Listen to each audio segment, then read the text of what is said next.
Assalamualaikum warahmatullahi wabarakatuh. Salam sejahtera untuk kita semua bosku. Salam NKRI, salam merah putih. Ibu Irma Caniago, ini majikanmu takut ya? Kok dia nggak hadir? Oh, dari apa? Panggilan persidangan. Ada apa? Apakah dia takut untuk dipenjara? Ya karena di video ini beberapa masa aksi itu kemudian katanya pengakuan mereka telah memanggil Pak Jokowi untuk ke pengadilan, tapi sayangnya beliau masih belum hadir. Entah kenapa dan apa alasannya. Dan akan dipanggil untuk kedua kalinya. Dan juga ada video terkait si Pak Mulyono ini ketika berbicara, ini lagi-lagi rekam jejak ya, berbicara tentang dinasti politik. Bagaimana menurut beliau tentang dinasti politik itu? Mari kita simak videonya. Dinasti politik Kisahnya itu kalau kita menunjuk keluarga kita untuk menjabat. Iya. Misalnya, Benar, saya Pak. menunjuk anak saya jadi menteri. Saya sampaikan, saya tidak akan kampanye untuk anak saya. Tidak akan ya. Mulyono itu mengadakan kunjungan. Kunjungan lagi ya dia.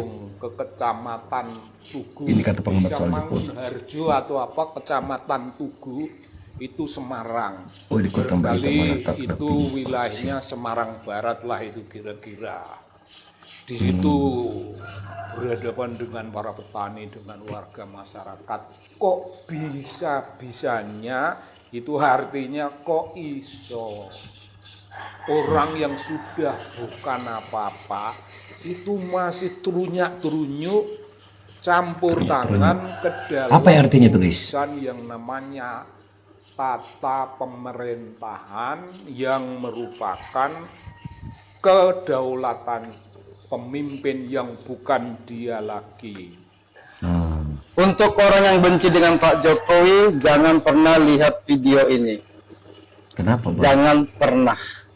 Suka tidak suka, kita itu harus berterima kasih dengan Pak Jokowi atas Terima kasih, Pak pengabdiannya Jokowi. dia selama 10 tahun untuk memajukan negara ini.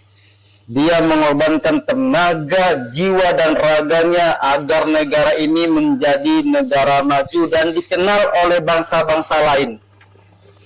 Kita harus berterima kasih dengan beliau. Berkat beliau juga negara kita terkenal dan negara kita dikenal oleh bangsa lain sebagai negara para koruptor.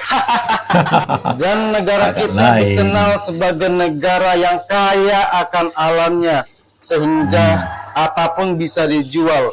Tanah, pasir, laut, udara, gunung, Benar, Bang, benar. bisa dijual semua. Dan sewaktu beliau menjadi presiden, jelas visinya, jelas kerja, dan kerja. Untuk ganti pakaiannya pun beliau tidak sempat untuk memikirkan bangsa ini. Untuk memikirkan apa? Iya, anak, cucu, dan menantunya. Kerja keras beliau selama ini akhirnya tidak sia-sia, guys. Akhirnya beliau diperhitungkan oleh dunia dan masuk nominasi tokoh terkorup versi OCCFP. Itu puncak kejayaan dari seorang Joko Widodo. Asik. Kita wajib berterima kasih. Joko Widodo. Jokowi mangkir dari panggilan. Jadi surat panggilan kepada Joko Widodo di Desa Sumber, daerah Solo sana juga sampai dan diterima. Tapi kita tahulah kalau si Raja Ngimbul itu pasti tidak datang. Ya. Tapi tetap kita panggil karena ini kewajiban kita sebagai warga negara memanggil seorang Jokowi lewat lembaga peradilan.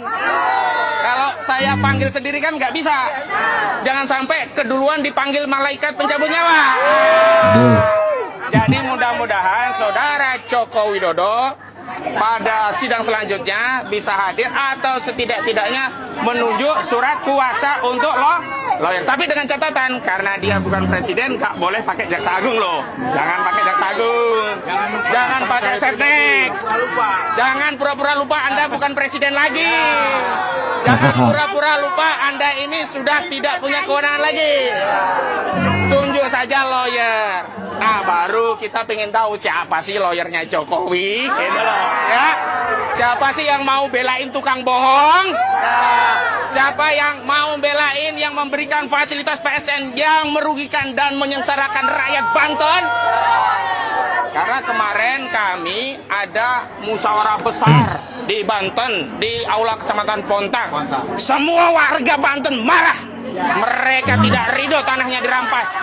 Mereka marah karena proyek punya Aguan ini bikin cilaka. Bikin apa? Cilaka.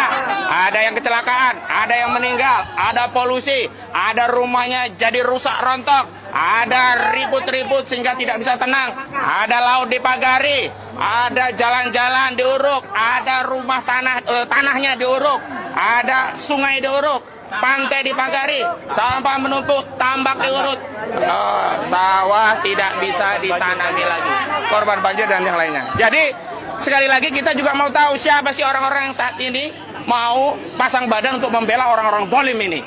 Catat semua orang-orang yang membela orang-orang dolim, dan mudah-mudahan oleh Allah orang-orang dolim ini disibukkan dengan sesama orang dolim. Dan yang paling penting nanti kita akan beri kesempatan pada lawyer-lawyer lain juga kepada prinsipal.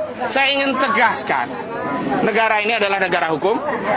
Negara ini saat ini presidennya Prabowo Subianto. Negara ini bukan negaranya Aguan. Jadi sebenarnya mekanisme paling sederhana untuk menyerahkan surat panggilan kepada pihak tergugat jika tidak ditemukan itu bisa dititipkan ke lurahan. Nah, kalau kelurahan mustahil gak kenal saudara Aguan. Republik ini siapa yang gak tahu saudara Sugianto Kusuma alias Aguan? Apalagi setelah digugat rakyat, nama Aguan itu viral. Jadi pakai P ya, viral di mana-mana nama Aguan itu. Nggak mungkin nggak ada yang tahu.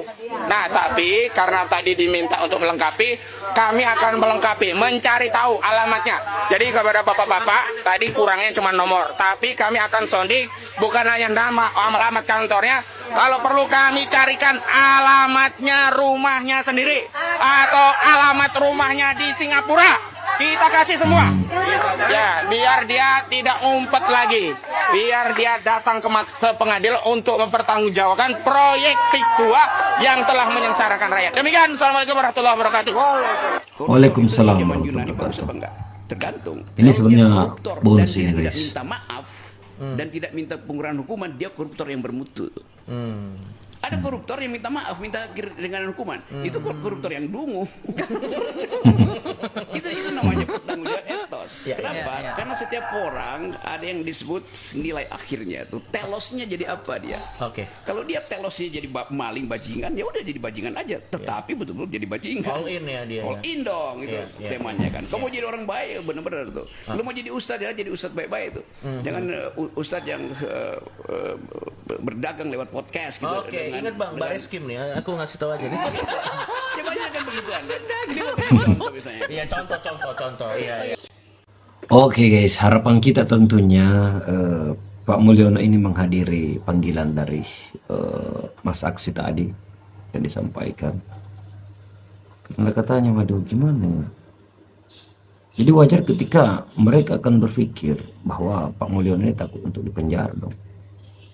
Atau ya setidaknya hadirlah atau utus orangnya untuk mengungkapkan atau menjadi berbicara di pengadilan terkait tuduhan-tuduhan, ya kalaupun dianggap tuduhan ya, tuduhan mereka yang sering menghujat Pak Mulyono.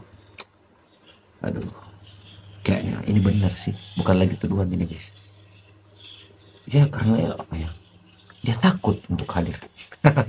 Agak lain kan. Oke, gimana menurut kalian para netizen seantero Indonesia yang cerdas-cerdas, baik yang terhadap Mulyono juga silahkan berkomentar. Bebas guys.